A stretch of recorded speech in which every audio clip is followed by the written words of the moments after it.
1944. La guerra está cambiando. Los ejércitos aliados avanzan al este desde Normandía. Las fuerzas soviéticas avanzan al oeste por las ruinas de Polonia. El Tercer Reich se derrumba en el campo de batalla. Pero en las fábricas de Alemania, la matanza no ha cesado. En algunos lugares se está acelerando. En un escritorio de una oficina corporativa se prepara una factura. No por acero, no por combustible, por personas. 4 marcos del Reich al día por un prisionero de campo no cualificado. 3 por 1 cualificado. El pago se envía directamente a las SS. Los propios trabajadores no reciben nada. Sin salarios, casi sin comida, sin atención médica. Cuando el agotamiento, la enfermedad o la brutalidad los mata, llegan reemplazos en días. Otro tren, otro transporte, otro envío de mano de obra de los campos de un régimen moribundo. Esto no era corrupción en los márgenes de la Alemania nazi. Era una política, estructurada, contratada, contabilizada. En todo el Reich y los territorios ocupados, cientos de empresas alquilaron prisioneros a las SS. En los últimos años de la guerra, existía una vasta red de subcampos con un único fin: alimentar con cuerpos humanos minas, plantas químicas, fábricas de aviones y acerías. La producción industrial y el encarcelamiento masivo se habían fusionado en un solo sistema, una maquinaria de beneficios, impulsada por personas que el régimen ya había marcado para su destrucción. Algunos eran judíos, otros eran prisioneros de guerra soviéticos, civiles polacos, opositores políticos, familias romaníes, testigos de Jehová. Todos fueron reducidos a unidades de trabajo medidas por rendimiento, coste y esperanza de vida. Y los hombres que dirigían las empresas lo sabían. Los ingenieros lo sabían. Los contables que calculaban las tarifas diarias lo sabían. Sin embargo, tras el fin de la guerra, muchos quedaron libres.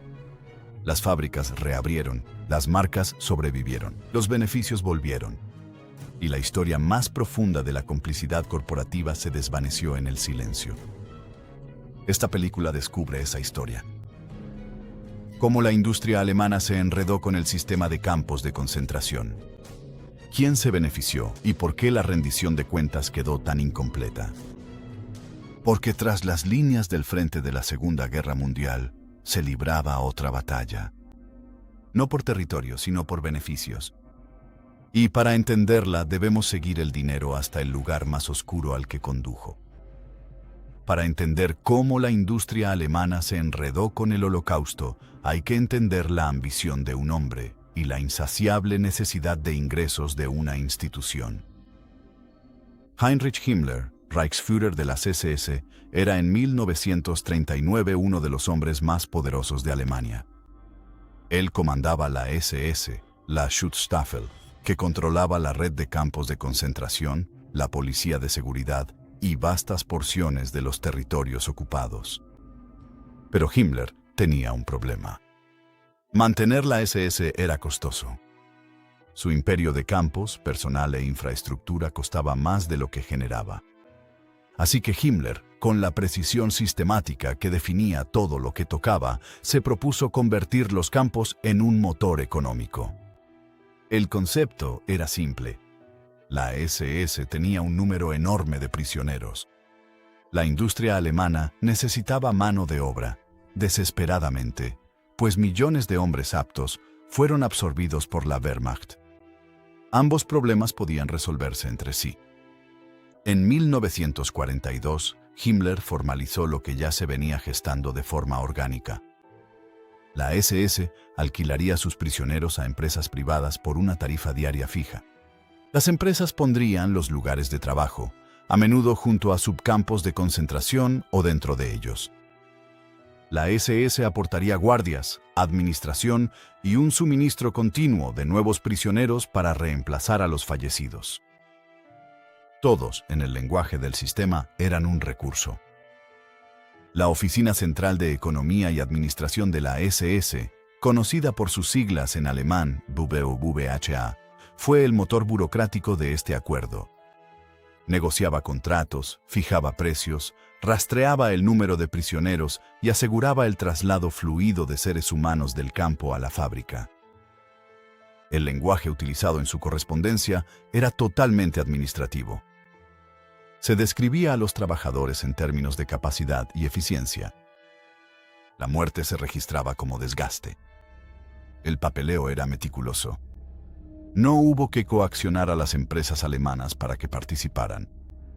Muchas acudieron voluntariamente, incluso con entusiasmo. Los costes laborales eran una fracción de lo que exigirían los trabajadores alemanes libres. No había sindicatos, ni bajas por enfermedad, ni obligaciones de seguro, ni salarios mínimos. Un prisionero que se desplomara en la fábrica podía ser devuelto al campo y reemplazado sin más. La lógica financiera era, desde una fría perspectiva contable, casi irresistible. Para 1944, unos 600.000 prisioneros de campos realizaban trabajos forzados para la industria privada. La cifra fluctuaba a medida que las deportaciones se aceleraban y las tasas de mortalidad subían. Pero la escala era enorme. Los subcampos proliferaron en torno a centros industriales, minas y fábricas, formando una geografía sombría de trabajos forzados por toda la Europa ocupada. ¿Y quiénes eran estas empresas? Algunos nombres son, tal vez, los esperados. Otros les sorprenderán. IG Farben, el conglomerado químico, fue uno de los más profundamente implicados. Su liderazgo había presionado a las SS directamente para acceder a la mano de obra de Auschwitz, y en 1941 iniciaron obras en Auschwitz III, el campo de Monowitz, a veces llamado Buna, específicamente para alojar trabajadores para su planta de caucho sintético y combustible. La empresa invirtió más de 1.000 millones de marcos del Reich en la instalación. Empleó a más de 35.000 prisioneros a lo largo de la guerra. La tasa de mortalidad entre esos trabajadores fue catastrófica. Luego estaba Krupp, la dinastía de armas y acero que había abastecido al militarismo alemán en 2 guerras mundiales. Para 1943, Krupp operaba con mano de obra de prisioneros en múltiples sitios, incluso dentro del propio Auschwitz, donde mujeres judías de Hungría fueron asignadas a su planta de ensamblaje de fusibles. Alfred Krupp, quien dirigió la empresa durante la guerra, sería juzgado más tarde en Nuremberg, uno de los pocos industriales en enfrentar un juicio formal. BMW fabricaba motores de aviones y componentes de motocicletas utilizando mano de obra forzada de campos de concentración, incluido Dachau. Daimler-Benz, la actual Mercedes-Benz, utilizó prisioneros de Sachsenhausen, Natzweiler y Weihingen. Volkswagen, fundada bajo el propio régimen nazi, empleó a miles de trabajadores forzados, incluidos prisioneros de campos de concentración, en su planta de Wolfsburgo. Siemens, el gigante de la ingeniería eléctrica cuyo nombre aún aparece en turbinas, equipos médicos y electrodomésticos, operó instalaciones de trabajo en Ravensbrück, Auschwitz y varios otros campos. Sus prisioneros ensamblaban componentes electrónicos, incluidas piezas utilizadas en el programa de cohetes UMP-2. Hugo Boss, la casa de moda, fabricó uniformes de las SS y la Wehrmacht, utilizando mano de obra forzada de campos de concentración y de prisioneros de guerra. La empresa reconoció esta historia públicamente en 2011. Encargando un estudio histórico independiente que confirmó el uso de unos 140 trabajadores forzados en su fábrica de Metzingen durante la guerra. Estas no son figuras periféricas en la historia del Holocausto. Son fundamentales para ella. Sus demandas de mano de obra impulsaron la expansión del sistema de campos. Su capital financió la infraestructura que mantuvo el sistema en funcionamiento.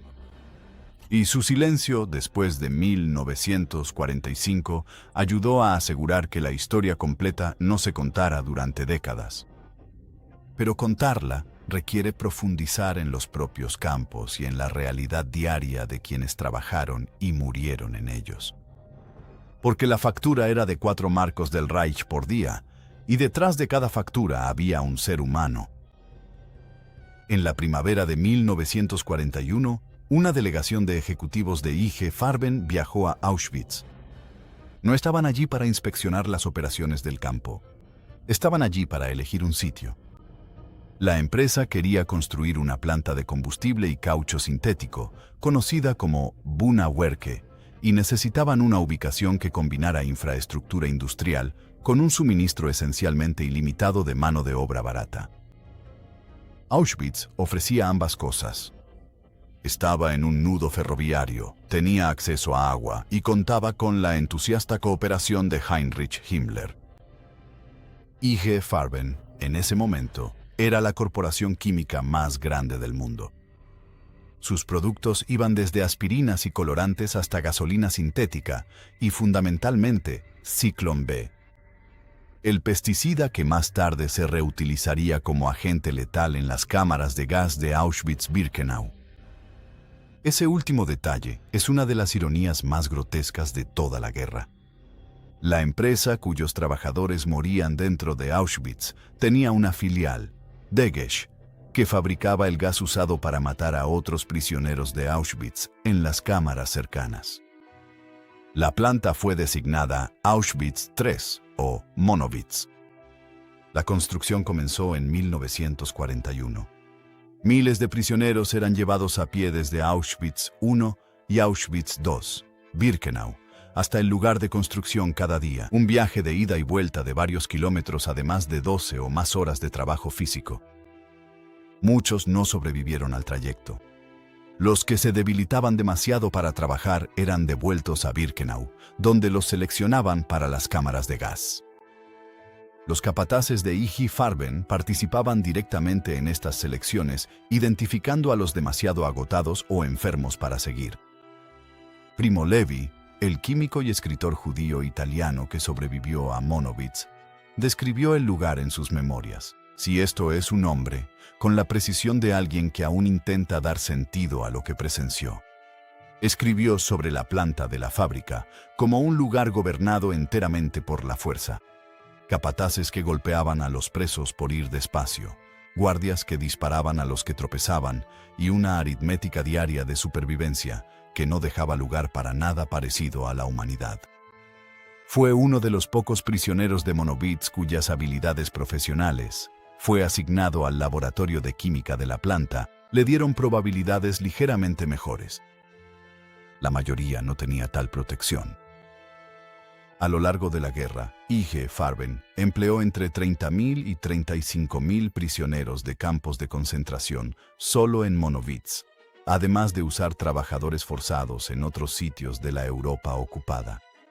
La empresa pagaba a las SS la tarifa diaria acordada y, a cambio, quedaba exenta de prácticamente cualquier otra obligación. No pagaba por la comida, más allá del mínimo que proporcionaban las SS, una dieta calibrada para extraer el máximo trabajo antes del colapso físico. No pagaba por tratamiento médico. No pagaba por los cuerpos que sacaban cada mañana. ¿Qué obtuvo IG Farben a cambio? Al final, muy poco. La planta de Buna nunca alcanzó su producción total. Los bombardeos aliados y el avance del frente soviético forzaron su evacuación antes de fabricar caucho sintético a gran escala. La inversión de 1.000 millones de marcos no produjo casi nada útil, pero en el proceso consumió miles de vidas. Esta relación, enorme costo humano y mínimo retorno económico, se repite en la historia del trabajo forzado en campos de concentración. Muchos historiadores han señalado la profunda irracionalidad del sistema desde un punto de vista puramente económico. Los prisioneros hambrientos y maltratados no son trabajadores eficientes. Su productividad era significativamente menor de lo que habría sido la de los trabajadores libres. Los campos generaban una escasez crónica de equipos, supervisores capacitados y herramientas básicas. La burocracia de las SS estaba siempre mal gestionada, pero el sistema continuó y se expandió, porque servía a otros propósitos más allá del puro beneficio económico. Era una expresión de ideología tanto como de economía. El uso de mano de obra de prisioneros era, a la vez, una forma de castigo y un método de exterminio. La muerte por trabajo era una política nazi explícita, Vernichtung durch Arbeit, y una declaración de propiedad. Estas personas pertenecían al Reich. Sus cuerpos eran propiedad del Reich. Las empresas que los usaban no solo contrataban trabajadores, estaban participando en el orden simbólico del mundo nazi. Tras la guerra, los tribunales militares de Nuremberg crearon un tribunal específico para los crímenes de IG Farben. El juicio de IG Farben de 1947 y 1948. 23 ejecutivos fueron procesados. 13 fueron condenados. Las sentencias oscilaron entre 18 meses y 8 años. Todos fueron liberados para 1951. Muchos para retomar puestos clave en la industria alemana. La propia empresa se disolvió, dividiéndose en firmas sucesoras como Bayer, BASF y Hoechst. Estas empresas reconocieron diversos grados de responsabilidad por la conducta de la matriz en las décadas siguientes. En 1995, un grupo de antiguos trabajadores forzados demandó en tribunales alemanes. En el año 2000, Alemania estableció una fundación, Erinnerung, Verantwortung und Zukunft, o Memoria, Responsabilidad y Futuro, que acabó distribuyendo unos 4.400 millones de euros a antiguos trabajadores forzados y sus herederos. La propia IG Farben, o su estructura legal, no se liquidó del todo en los tribunales hasta 2012, 67 años tras la guerra. Pero IG Farben no era la única corporación inmersa en la maquinaria de la muerte. En todo el Reich, otra dinastía industrial abastecía el apetito de acero de la Wehrmacht y hallaba en los campos de concentración una respuesta a su propia falta de mano de obra. El nombre Krupp fue sinónimo del poder militar alemán durante más de un siglo.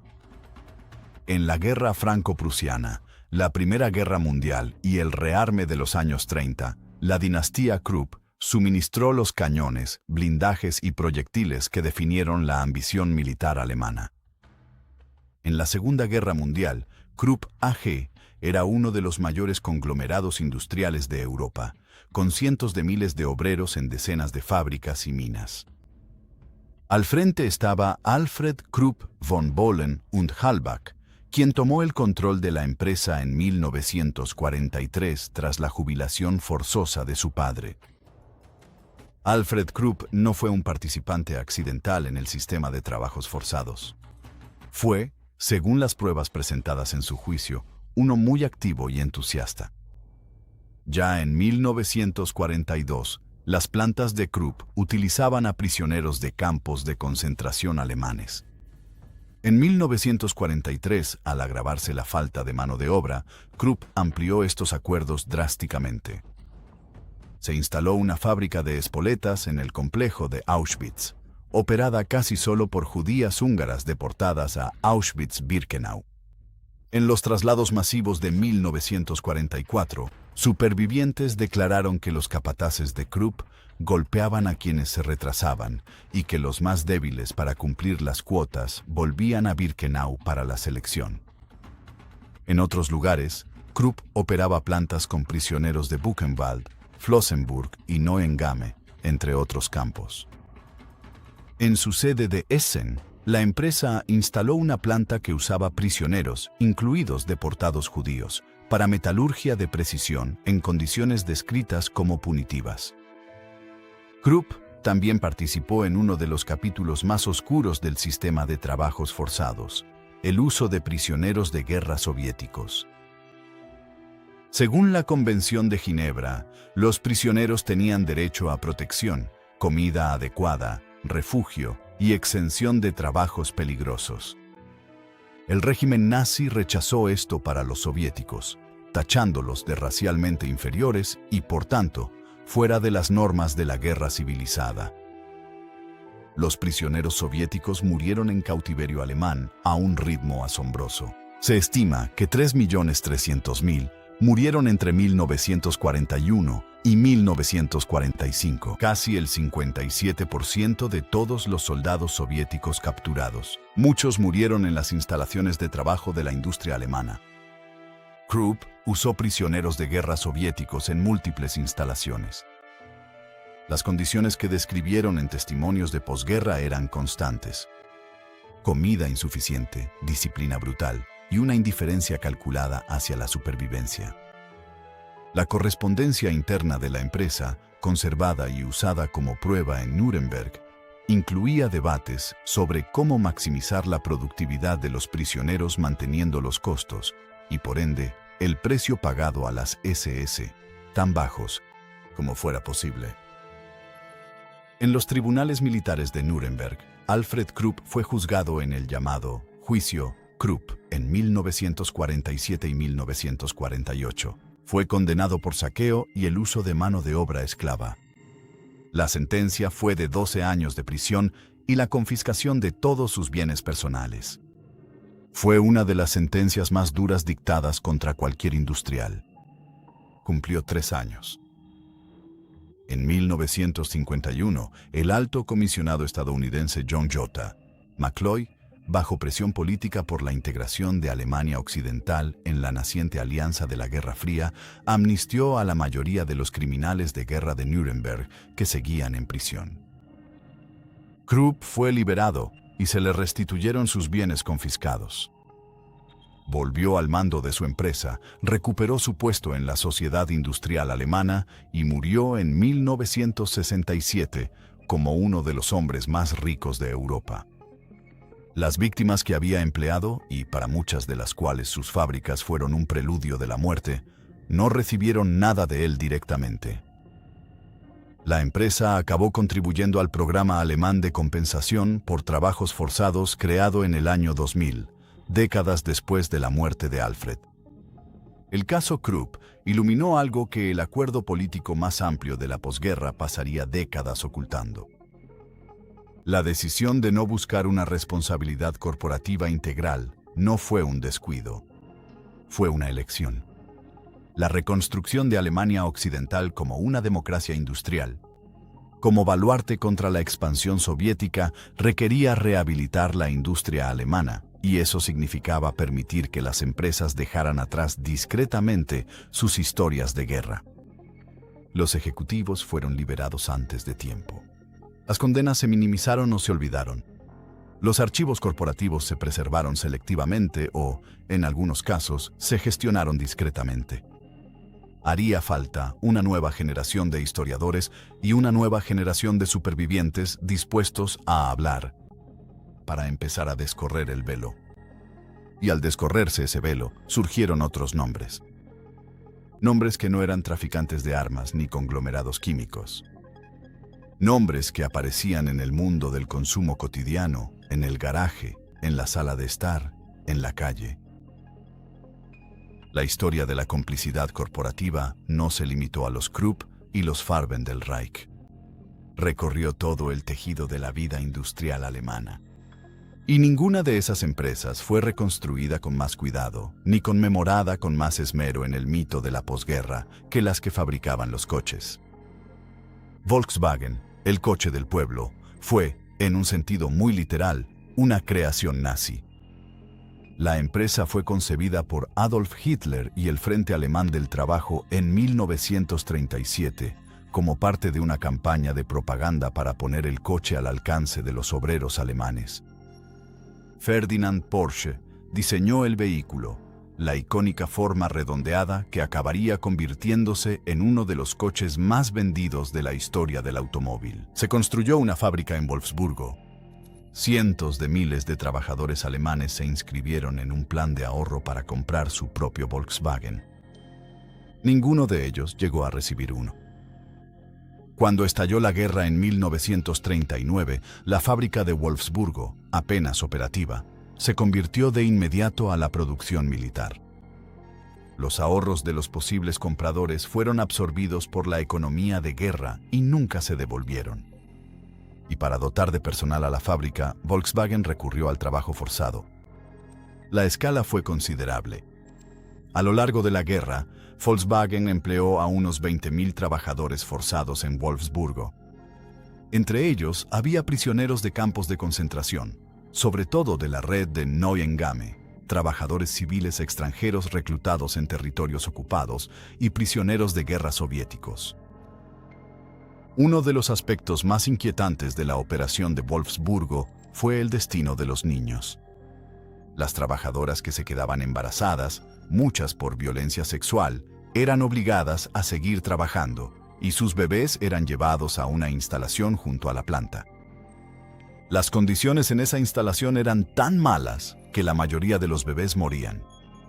Las investigaciones de posguerra documentaron al menos 350 muertes de bebés en la guardería de Volkswagen.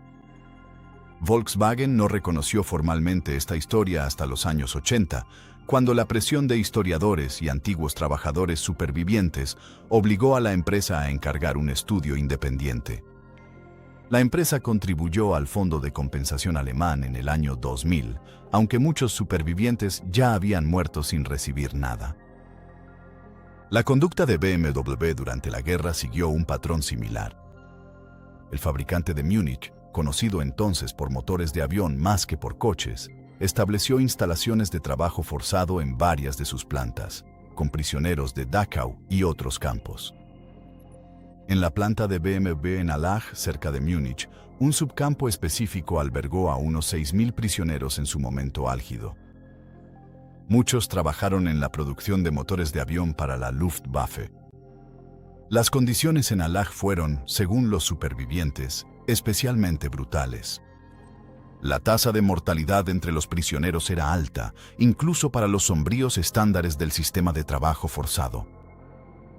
Daimler-Benz, fabricante de los autos Mercedes-Benz y de los motores que impulsaron gran parte de la flota motorizada militar alemana, no fue la excepción. La empresa utilizó trabajadores forzados en múltiples sitios, recurriendo a prisioneros de Sachsenhausen, Natzweiler, Weihingen y otros campos. En su planta de Sindelfingen, mujeres húngaras judías deportadas en 1944 hacían trabajos de montaje bajo una supervisión que los sobrevivientes describieron como implacablemente violenta. Los archivos de la empresa, revisados por el historiador Neil Gregor en su estudio de 1998, Daimler-Benz en el Tercer Reich, revelaron una organización que buscó acceder a la mano de obra de los campos de concentración con intención deliberada, no a regañadientes, sino como una solución preferida a sus problemas laborales de guerra. Lo que distinguió la experiencia de la compañía automotriz de la de Krupp, o IG Farben, fue la rapidez y el éxito con que reconstruyeron su imagen pública después de 1945. Lo que distinguió la experiencia de la compañía automotriz de la de Krupp o IG Farben fue la rapidez y el éxito con que reconstruyeron su imagen pública después de 1945. El Wirtschaftswunder de la posguerra, el milagro económico de Alemania Occidental, se basó en la recuperación de estas industrias precisamente. El escarabajo de Volkswagen se convirtió en un ícono cultural mundial de los años 60, asociado en el mercado estadounidense con valores antisistema y una alegre frugalidad. La oscuridad de los orígenes bélicos de la fábrica no formaba parte de esa imagen. Este manejo de la imagen no fue puramente accidental. Las empresas alemanas de la posguerra invirtieron significativamente en mitología corporativa, creando narrativas fundacionales que enfatizaban la innovación, la calidad y los valores democráticos. Los años de la guerra fueron tratados como una aberración, un periodo en el que empresas esencialmente decentes se vieron atrapadas en las exigencias de un Estado criminal. La responsabilidad, las decisiones deliberadas tomadas por las juntas directivas y los gerentes de planta, fue sistemáticamente minimizada. Hicieron falta décadas de investigación académica, acciones legales y testimonios de sobrevivientes para complicar esa narrativa. Bernd Greiner, Neil Gregor, Adam Tooze. Los historiadores que examinaron los registros internos de las empresas alemanas con acceso a archivos antes restringidos encontraron un panorama más inquietante. Empresas que habían competido por contratos de mano de obra de prisioneros, que habían presionado a las SS para obtener asignaciones preferentes, que habían participado a sabiendas en un sistema diseñado para matar a seres humanos trabajando. Pero incluso cuando las historias de las empresas automotrices fueron objeto de escrutinio, otro grupo de corporaciones permaneció en las sombras. Empresas cuyos productos no eran tanques ni autos, sino artículos tan mundanos, tan entretejidos en el tejido de la vida moderna, que sus historias de guerra parecían casi imposibles de conciliar. Empresas que hacían la ropa, empresas que hacían las medicinas, empresas que iluminaban los edificios y cableaban las máquinas. La banalidad de sus productos hizo que la naturaleza de sus crímenes fuera, de algún modo, aún más difícil de procesar. Porque la banalidad, como Hannah Arendt había observado en otro contexto, era precisamente el punto. Siemens hoy es uno de los conglomerados industriales más grandes del mundo. Una empresa cuyos productos abarcan generación de energía, infraestructura digital, tecnología sanitaria y transporte. Sus ingresos ascienden a decenas de miles de millones de euros. Su nombre es sinónimo de la excelencia de la ingeniería alemana. Durante la Segunda Guerra Mundial, Siemens operó instalaciones de trabajos forzados en más de una docena de sitios, incluyendo Ravensbrück, el mayor campo de concentración para mujeres del Tercer Reich, y en el propio Auschwitz-Birkenau. En Ravensbrück, Siemens reclutó a prisioneras, muchas de ellas judías, polacas y soviéticas, para ensamblar componentes eléctricos para equipos de telecomunicaciones y material militar. La empresa tenía su propio edificio de fábrica dentro del perímetro del campo. Las sobrevivientes testificaron que las condiciones de trabajo eran mejores que en otras tareas del campo, no porque Siemens fuera humana, sino porque el trabajo de precisión requerido para la electrónica exigía un grado de estabilidad física que la inanición total hacía imposible. Cuando las trabajadoras se debilitaban demasiado para realizar las tareas requeridas, eran devueltas a la población general del campo y reemplazadas. Las mujeres que trabajaron para Siemens dentro de Ravensbrück no eran voluntarias. Eran prisioneras de campos de concentración con todo lo que esa designación implicaba. Sin salarios, sin libertad de movimiento, sin protección legal, sin recurso contra la violencia o el castigo arbitrario. Siemens pagaba a las SS la tarifa diaria de alquiler estándar y, a cambio, recibía su mano de obra. Siemens también participó en el programa de cohetes UNPA-2, el proyecto de armamento técnicamente más ambicioso del régimen nazi. En la instalación de Mittelberg, una red de túneles subterráneos excavados en los Montes Harz por prisioneros de campos de concentración de MI. Empresas como Siemens y la firma eléctrica AEG fabricaron componentes para el cohete. La construcción del Mittelberg fue en sí uno de los proyectos de trabajo forzado más mortales de la guerra. Se estima que 20.000 prisioneros murieron solo durante la fase de excavación y construcción. Por agotamiento, palizas, enfermedades y ahorcamientos, las SS en Dora ejecutaron públicamente a cientos de prisioneros acusados de sabotaje, como medida disuasoria para la fuerza laboral. Luego está Bayer, hoy un gigante farmacéutico mundial, uno de cuyos productos estrella es la aspirina. Durante la guerra, Bayer formaba parte de IG Farben, el conglomerado químico analizado anteriormente, y su conducta en tiempos de guerra no puede separarse completamente de la de sus empresas matrices. Pero el legado específico de Bayer dentro de la historia de IG Farben tiene una importancia particular, porque está conectado a una de las figuras más monstruosas que operan dentro del sistema del campo, el doctor José Mengele. IG Farben, incluida la división Bayer, financió y proporcionó materiales para experimentos médicos realizados en prisioneros de campos de concentración sin su consentimiento. La empresa suministraba productos farmacéuticos a los médicos del campamento para que los probaran en seres humanos. Bayer, en concreto, estuvo en contacto con médicos de las SS en Auschwitz en relación con experimentos que involucraban nuevos fármacos. En un caso documentado, Bayer compró un grupo de prisioneras de las SS de Auschwitz con fines experimentales. La correspondencia era formal y el lenguaje totalmente clínico. Las mujeres fueron trasladadas, sometidas a experimentos, y la mayoría murió. Los individuos que llevaron a cabo estos experimentos, entre los que destaca Mengele, cargaron con el peso moral principal de esos crímenes. Pero el marco institucional que los hizo posibles. Quienes los financiaban, les proporcionaban los materiales y trataban a sus sujetos como si fueran objetos de compra, eran tanto empresas como fuerzas militares.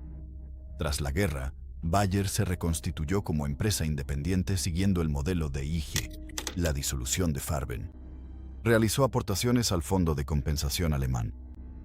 En varias declaraciones a lo largo de las décadas, ha reconocido los crímenes cometidos bajo el paraguas de IG Farben. Pero la relación entre el reconocimiento y la rendición de cuentas es compleja. Y el paso del tiempo, la muerte de los sobrevivientes y la difusión de la identidad corporativa entre las empresas sucesoras han hecho que el ajuste de cuentas sea incompleto. Hugo Boss presenta una dimensión diferente de la historia. No la producción industrial, sino el vestir a los propios perpetradores. La empresa, fundada por Hugo Ferdinand Boss en 1924, fabricó uniformes para las SS, las Juventudes Hitlerianas y la Wehrmacht. Utilizó trabajadores forzados para satisfacer las demandas de producción durante la guerra. El propio Hugo Boss era miembro del partido nazi.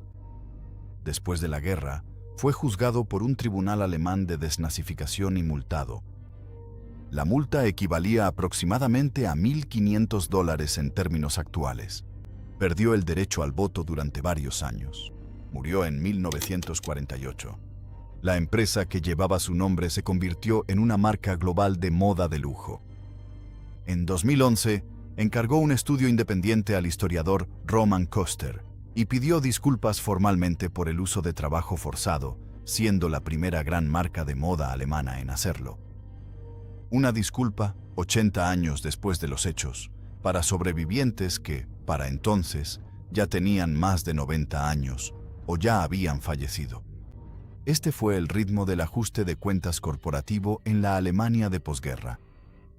Lento, incompleto y siempre bajo la sombra de la pregunta de qué significa realmente la rendición de cuentas cuando los principales responsables ya no están vivos. Los juicios de Nuremberg intentaron responder a esa pregunta.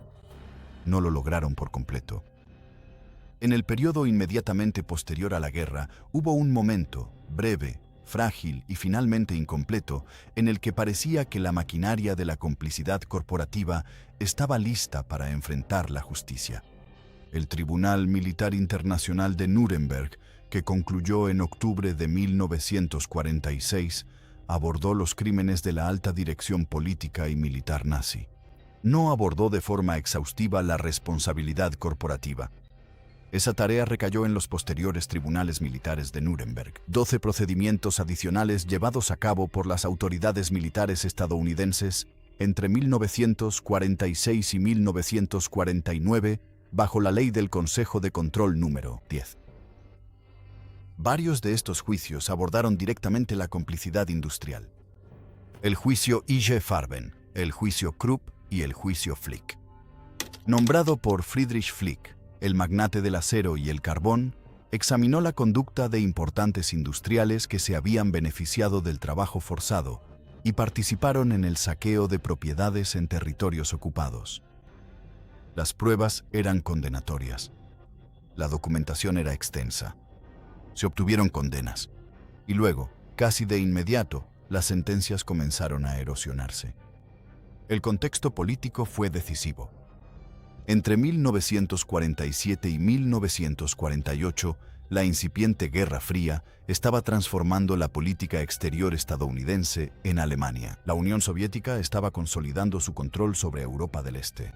Alemania Occidental se estaba convirtiendo en un baluarte fundamental de la incipiente Alianza Occidental. La política estadounidense orientó su acción hacia la rápida reconstrucción de la economía y el Estado de Alemania Occidental, lo que implicó la rehabilitación de la industria alemana. Juan J. McCloy, quien se desempeñó como estadounidense, alto comisionado para Alemania de 1949 a 1952, fue el artífice de esta rehabilitación. En enero de 1951, emitió órdenes de clemencia que redujeron las sentencias o aseguraron la liberación de la mayoría de los industriales condenados en Nuremberg. Alfred Krupp salió en libertad y le devolvieron sus propiedades. Los ejecutivos de IG Farben, que habían recibido sentencias de entre 18 meses y 8 años, fueron todos liberados para 1951. Friedrich Flick, condenado por utilizar trabajo forzado en sus operaciones mineras y siderúrgicas, cumplió 3 años de una sentencia de 7. Posteriormente, reconstruyó su imperio industrial y murió en 1972 como el hombre más rico de Alemania Occidental.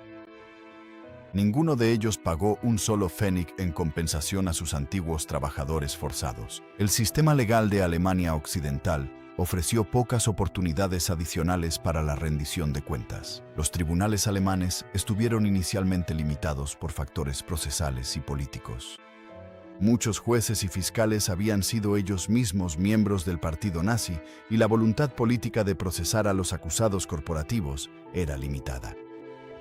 Los plazos de prescripción de muchas demandas civiles habían expirado o se permitió que expiraran. Las empresas sucesoras corporativas se distanciaron cuidadosamente de las identidades de guerra de sus predecesoras. El historiador Benjamin Ferencz, quien fue fiscal principal en el juicio contra IG Farben a la edad de 27 años y dedicaría gran parte de su vida a la búsqueda de la rendición de cuentas, pasó décadas después reflexionando sobre lo que se había logrado y lo que no. Él fue testigo de primera mano de la brecha entre la justicia que había sido posible en 1947 y la justicia que realmente se entregó. Teníamos las pruebas, dijo en entrevistas muchos años después. Teníamos la ley. Lo que no teníamos era la voluntad política para llevarlo hasta el final. Durante décadas, los sobrevivientes del sistema de trabajo forzado vivieron en países, muchos de ellos en Europa del Este, bajo gobiernos alineados con la Unión Soviética, lo que complicó o bloqueó su acceso a cualquier reclamación de compensación contra empresas de Alemania Occidental.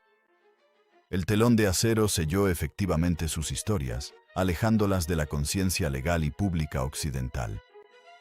Los antiguos trabajadores forzados en Polonia, la Unión Soviética y Checoslovaquia no tenían acceso a los tribunales alemanes y no recibieron nada. No fue hasta la década de 1990, después de la caída de la Unión Soviética, tras la reunificación de Alemania, y después de una serie de demandas colectivas presentadas en tribunales estadounidenses por grupos de sobrevivientes, que la presión finalmente se volvió suficiente para producir una respuesta sistemática. El punto de inflexión llegó a través de una estrategia de litigio en Estados Unidos. Abogados estadounidenses, trabajando con organizaciones de sobrevivientes, comenzaron a presentar demandas en Estados Unidos, en tribunales federales contra empresas alemanas con operaciones en Estados Unidos, como Volkswagen, Siemens, Daimler, Deutsche Bank y otras. La teoría legal fue impugnada y los resultados eran inciertos, pero las demandas generaron una enorme presión pública y diplomática. El gobierno alemán, bajo el canciller Gerhard Schröder y una coalición de las principales corporaciones alemanas, respondió negociando el establecimiento de la Fundación para la Memoria, la Responsabilidad y el Futuro, en alemán Stiftung Erinnerung, Verantwortung und Zukunft. En el año 2000, la fundación recaudó aproximadamente 10.000 millones de marcos alemanes, alrededor de 5.000 millones de euros provenientes del gobierno alemán y de las empresas participantes. Los pagos se distribuyeron a ex trabajadores forzados y sus herederos a través de organizaciones asociadas en varios países. Para cuando comenzaron las distribuciones, la mayoría de los trabajadores forzados de los años de la guerra ya había fallecido. El beneficiario sobreviviente promedio tenía más de 80 años. Los pagos que recibieron, que iban desde unos pocos cientos hasta varios miles de euros, fueron descritos de manera unánime como simbólicos. Simbólico. Esa palabra tenía un peso enorme, porque las empresas involucradas habían obtenido beneficios reales de cuerpos reales. ¿Cuál era el significado de un pago simbólico para un sobreviviente de 90 años? Era, como mínimo, un reconocimiento de que algo había sucedido, de que estuvo mal, de que las empresas que se beneficiaron de ello tenían cierta responsabilidad. También era, indudablemente, mucho menos que justicia. Para quienes sobrevivieron al sistema de trabajo forzado, la guerra nunca terminó realmente. Terminó logísticamente, administrativamente. Los campos fueron liberados, los contratos rescindidos, las SS disueltas. Pero las consecuencias físicas y psicológicas acompañaron a los sobrevivientes por el resto de sus vidas. Y durante muchas décadas, lo que llevaban no era solo memoria personal. Era testimonio de que el mundo no había cambiado. Aún no se escuchaba plenamente. Primo Levi regresó de Auschwitz-Monowitz a Turín en 1945.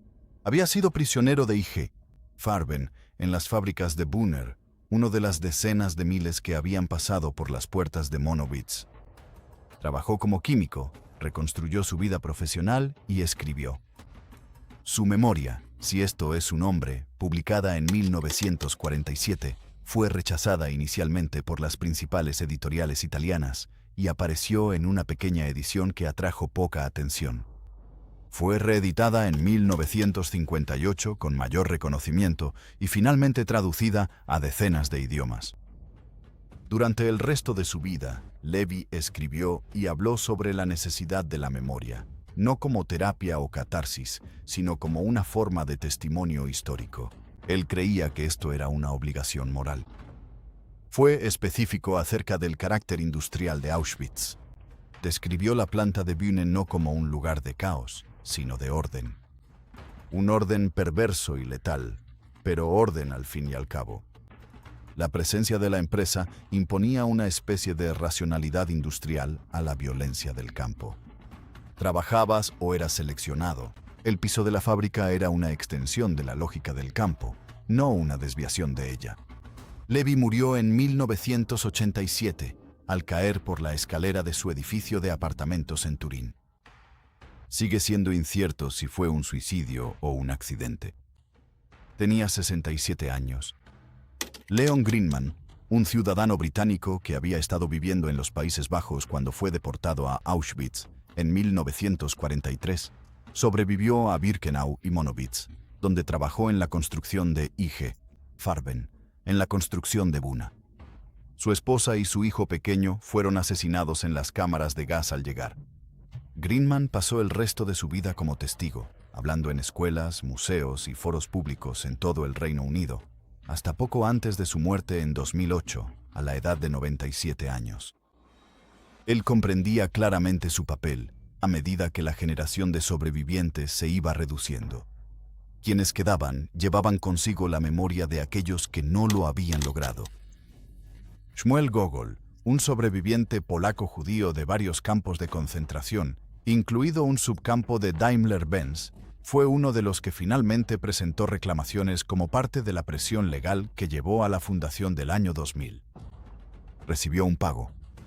En una entrevista documental le preguntaron si era suficiente. Consideró la pregunta cuidadosamente. No se trata de si es suficiente, dijo. Se trata de, ¿saben lo que hicieron? ¿Lo dicen claramente?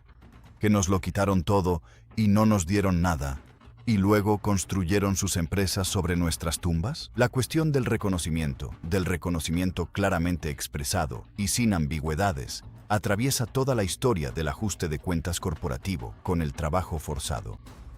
Lo que los sobrevivientes describieron de manera constante como esencial no era principalmente el dinero, era el nombrar. El reconocimiento explícito, corporativo e institucional de que empresas específicas hicieron cosas específicas a personas específicas, deliberadamente, por lucro. Algunas empresas ofrecieron ese reconocimiento de manera más completa que otras. La Comisión Histórica de Volkswagen elaboró un relato detallado y sin concesiones sobre las operaciones de la planta de Wolfsburg durante la guerra, incluyendo la muerte de los bebés en la guardería de la fábrica. El archivo corporativo de Daimler cooperó con historiadores independientes que documentaron en detalle el uso de prisioneros de campos de concentración por parte de la empresa. Siemens emitió declaraciones formales reconociendo sus operaciones en Ravensbrück y otros lugares. Otras fueron más lentas o más ambiguas. El lenguaje de las disculpas corporativas frecuentemente enfatizaba el contexto de la guerra, las presiones del régimen nazi, la complicidad del Estado alemán en general, de maneras que distribuían la responsabilidad en lugar de concentrarla. Pero los historiadores que habían pasado sus carreras en los archivos sabían lo que decían los documentos. Sabía que los ejecutivos de las empresas habían escrito cartas solicitando asignaciones de prisioneros, habían negociado condiciones de pago con las SS, habían elegido construir fábricas junto a campos de exterminio, porque la mano de obra era más barata y más controlable que la de los trabajadores libres. Habían tomado decisiones legales, comerciales, operativas, que resultaron en la muerte de seres humanos. Adam Tooze, en su exhaustiva historia económica del Estado nazi, Los salarios de la destrucción, describió la relación entre la industria alemana y el sistema de campos, no como una colaboración a regañadientes, sino como una característica estructural de la economía de guerra nazi, una que ninguna de las dos partes podría haber mantenido sin la otra. Los campos necesitaban a las empresas para justificar el trabajo de los prisioneros como económicamente productivo. Las empresas necesitaban a los campos para resolver su escasez de mano de obra. Construyeron el sistema juntos. La cuestión de cómo recordar eso, cómo asignarle un significado que sobreviva. La muerte del último testigo sigue siendo urgente porque los últimos testigos están casi desaparecidos. En 1944, la factura era de 4 marcos del Reich por día. Por un ser humano, por un día de su vida, por lo que pudiera producir antes de que su cuerpo se rindiera. Es una cifra pequeña, ya lo era incluso entonces, pero en cierto modo es el dato más esclarecedor en toda esta historia, porque reduce todo a su transacción esencial. Una corporación realizó un pago. Un ser humano fue entregado. Se extrajo trabajo. Cuando ya no se podía extraer más trabajo, la persona era descartada. Esto no era una aberración dentro de un sistema económico que funcionaba de otro modo. Era el sistema operando exactamente como fue diseñado. La burocracia era eficiente. Las facturas eran precisas, las entregas estaban a tiempo, las empresas recibían lo que pagaban. Lo que pagaban era por el uso temporal de personas que habían sido despojadas, por ley y por la fuerza, de toda otra categoría de identidad, de ciudadanía, de humanidad, de cualquier derecho a apelar a la conciencia de quienes las empleaban. Las corporaciones examinadas en este documental, IG Farben, Krupp, Volkswagen, BMW, Daimler, Siemens, Bayer y las docenas de otras que participaron en el sistema de trabajo forzado, no crearon el Holocausto.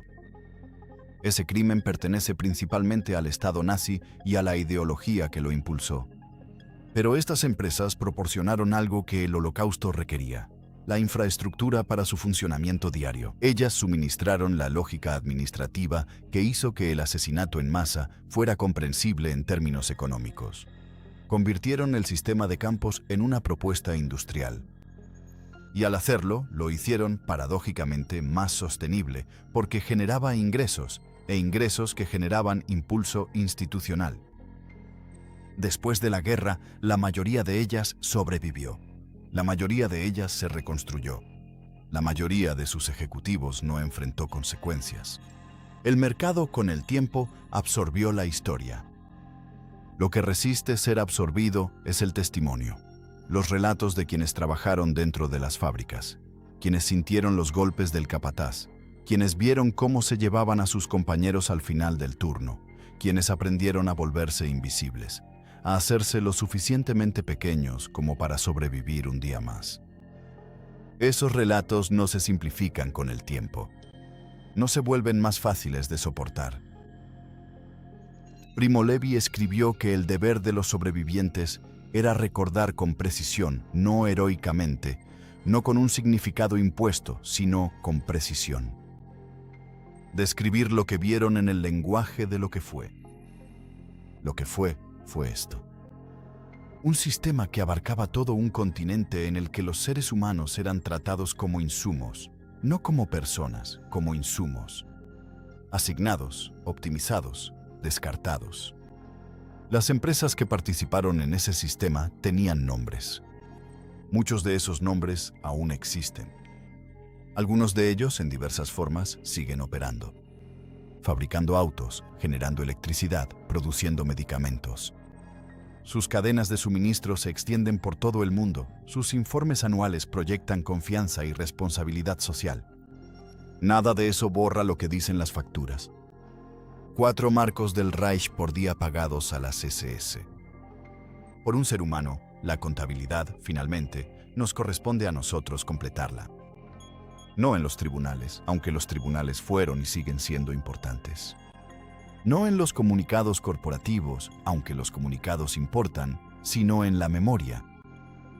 La insistencia en que se pronuncien los nombres, se describan los mecanismos, se reconozca el costo humano sin eufemismos ni dilución. Porque los últimos testigos sobrevivientes tienen más de 90 años. En una generación no quedará memoria viva de Monowitz, de Ravensbrück, de la guardería de Wolfsburg durante la guerra. Lo que queda cuando el último testigo se ha ido es lo que elegimos recordar. Elige con cuidado.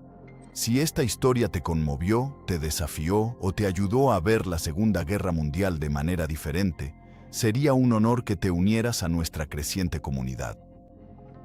Suscribirse no es solo hacer clic.